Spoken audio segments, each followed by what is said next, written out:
Баршаңызға сәлем достар, Түс Шыру каналына қош келдіңіздер. Біз бұл каналда ислам әлемінде танымал түс шырушы ғалымдардың жазған еңбектерін қазақ тіліне аударып, сіздерге ұсынамыз. Сол үшін каналымызға тіркеліп, бізге қолдау білдіріп қойыңыздар.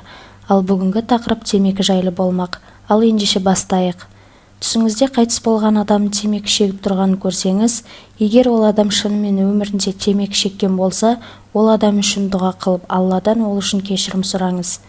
Егер адам түсінде бірінші рет темекі тартып жатқандығын көрсе, ол адамның жаңа бір күнә жасағандығын білдіреді.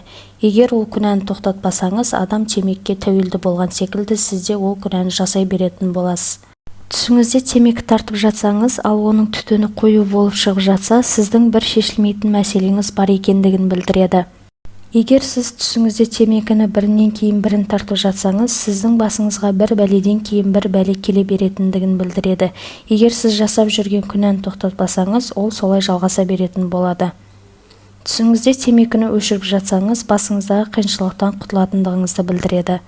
Түсіңізде темекіні іздеп жүрсеңіз, досыңызға айта алмай жүрген бір сырыңыз бар екендігін білдіреді.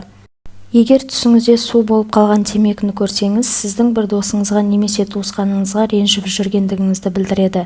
Түсіңізде темекіні лақтырып жіберсеңіз, ойыңызда жүрген бір жаман ойдан арылатындығыңызды білдіреді. Егер түсіңізде темекі сатып алып жатсаңыз, сіздің ақшаны босқа құртып, ысырап жасап жүргендігіңізді білдіреді. Достар, егер осы видеомыз ұнаған болса, видеоға лайк басып, комментарий жазуды ұмытпаңыз. Және осы видеоны барлық достарыңызға таратыңыз. Келесі видеоларымызды өткізіп алмас үшін каналымызға тіркеліп, қоңырауды басып қойыңыз. Сау болыңыздар.